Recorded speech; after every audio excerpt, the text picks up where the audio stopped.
This episode, we're going to be exploring the top 5 questions from the Doctor Who episode Time Heist, Season 8, Episode 5.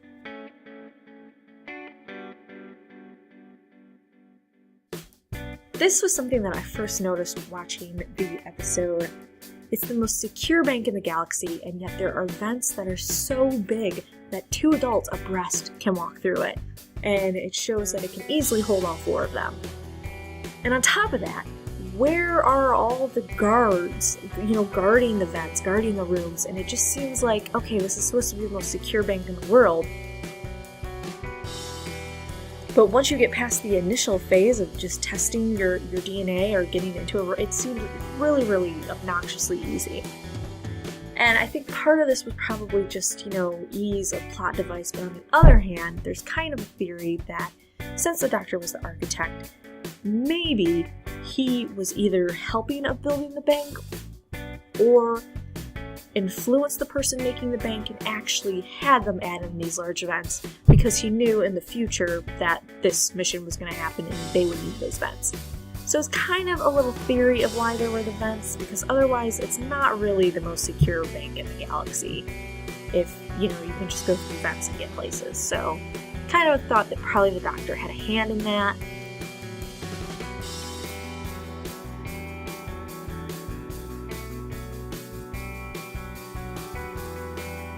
I don't think the Doctor has romantic feelings for Clara. I think that he has an extreme competitiveness and abandonment issues, and that he wants to feel needed and like he's the best, and he wants to hold on to people.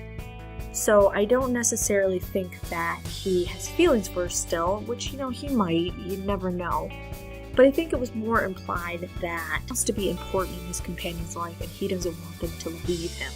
If you think back to it, one of the most recent traumas was when Amy left him. And not only did Amy leave him, but she chose another person over him, and it devastated him.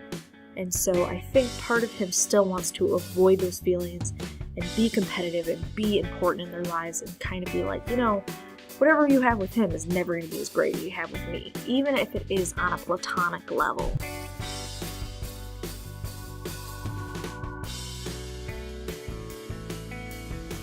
So about the only theory I have on why the guy with the suit brain is still alive, besides the obvious, this is science fiction, is the fact that when it liquefies the brain, it ends up leaving the brainstem.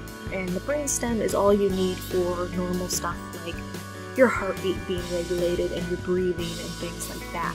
So even though the rest of his brain was turned to mush and his head kind of concaved in, he still had access to his brainstem.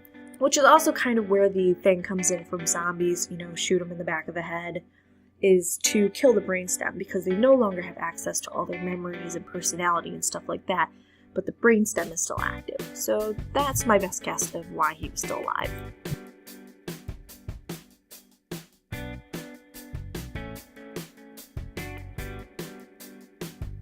So I think this has to do partly that the Doctor is more decisive than his previous incarnations.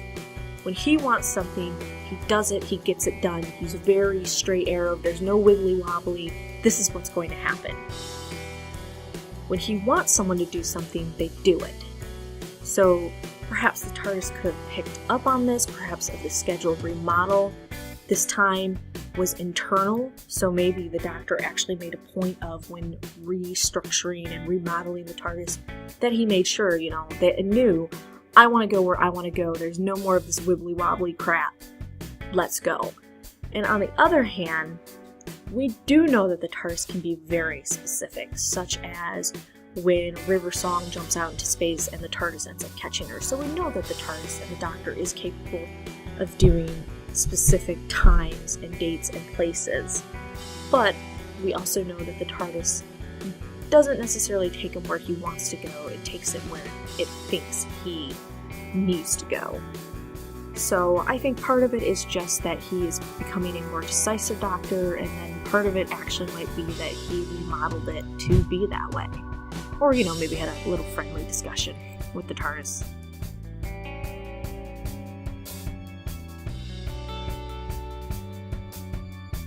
I'm hoping that means that Sai will come back as a companion. He probably won't come back as a companion this season, especially since they already announced their reoccurring characters and he wasn't on the list.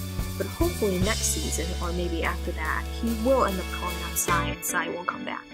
And there's always a chance in Moffat's verse that a character will come back in an episode just randomly, so we don't know. So I'm really hoping the Call Me sign was a way of hinting that Sai will be back and Sai might be a companion.